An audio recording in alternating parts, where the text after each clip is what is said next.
हरिओम। साधक को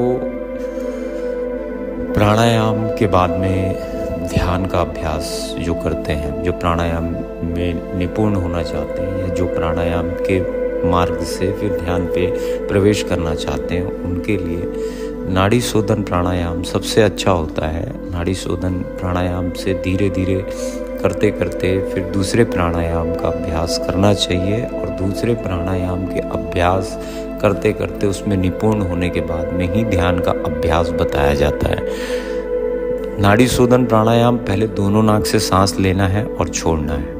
आपकी जितनी क्षमता है उतना करिए, चाहे 2 बार करिए, चाहे 5 बार करिए, चाहे 3 बार करिए। दोनों नाक से नॉर्मल सांस लें और छोड़ें। इसमें देखना ये है कि लेना कम है, छोड़ना ज़्यादा है।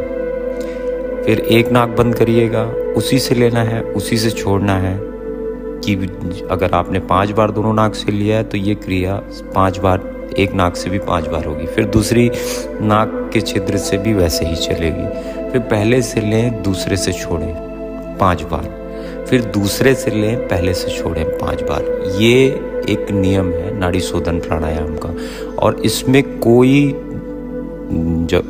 जोर नहीं लगाना है सांसों को। जैसे सामान्य की स्थिति पे जैसे सांसें चलती वैसे ही चलेंगी, लेकिन हमारे को सांस लेना कम है, छोड़ना ज़्यादा है। त्याग पे ज़्यादा हमको त्याग को ज़्यादा बढ़ाना है। उसके बाद में कपालभाति की बारी आती है, भस्त्रिका की बारी आती है, फिर जितने भी प्राणायाम आप उसके बाद। और जो साधक प्राणायाम नाड़ी शोधन प्राणायाम के बाद में भी ध्यान का अभ्यास करेंगे वो भी काफ़ी होता है। कोई ऐसा ज़रूरी नहीं है कि आपको बाकी सारे प्राणायामों पे आपको निपुण होना पड़ेगा या सारे प्राणायाम को आपको अभ्यास में लाना पड़ेगा।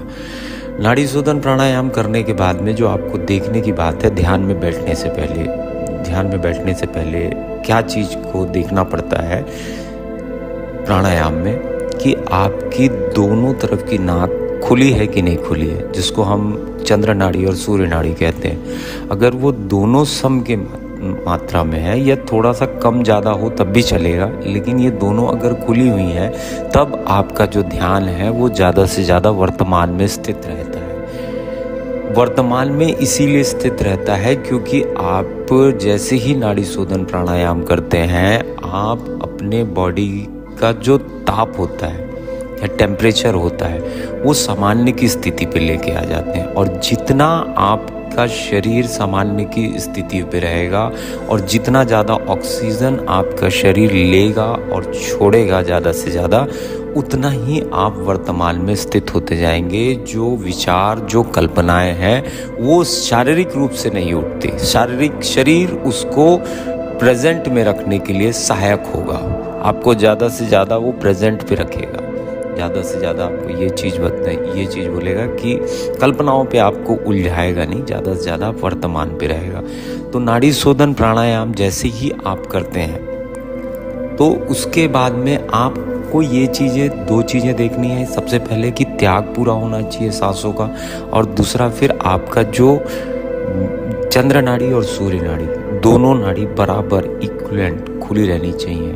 जितना ज़्यादा आप दोनों नाड़ियों को खोल के रखेंगे उतना ज़्यादा वर्तमान में स्थित होंगे। उसके बाद में आप ध्यान के लिए आप तैयार हैं, फिर आप ध्यान का अभ्यास कर सकते हैं।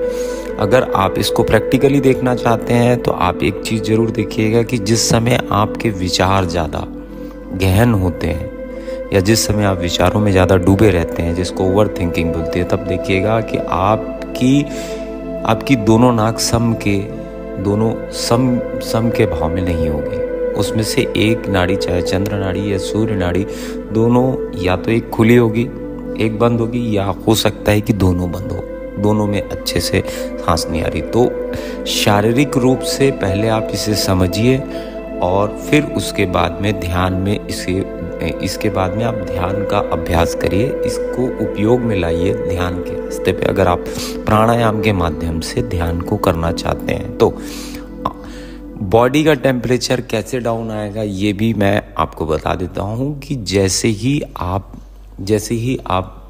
बैठेंगे तो आपको प्राणायाम करने के बाद में आप आपकी बॉडी में ऑक्सीजन का प्रभाव ज़्यादा से ज़्यादा होगा, ज़्यादा से ज़्यादा होगा। क्यों ज़्यादा से ज़्यादा होगा? क्योंकि आप ले कम रहे हैं और छोड़ ज़्यादा रहे हैं। तो जो कुछ तो था ना अंदर में जो निकल रहा है, आप इसे अभ्यास करते करते ही इसे समझ पाएंगे। तो जो वो खालीपन का जो बार बार जो बाहर निकलेगा, उससे जो खालीपन से जो आपकी बॉडी तालमेल बनाएगी, उससे आपको एक शिथिलता का अनुभव होता है, साधक को शिथिलता का अनुभव होता है। इसके बाद में धीरे धीरे वो इतना निपुण होते जाता है, इसके अभ्यास से इतना गहन, इतना निपुण होते जाता है कि बिल्कुल जैसे ही उसका टेम्परेचर बॉडी का या उसका ताप उसके शरीर का बढ़ने लगता है, वो इन सब अभ्यासों से उसे मैनेज कर लेता है। हरिओम। मैं योगाचार्य शिवाय, doctor in naturopathy and yoga science. Her her Mahadev.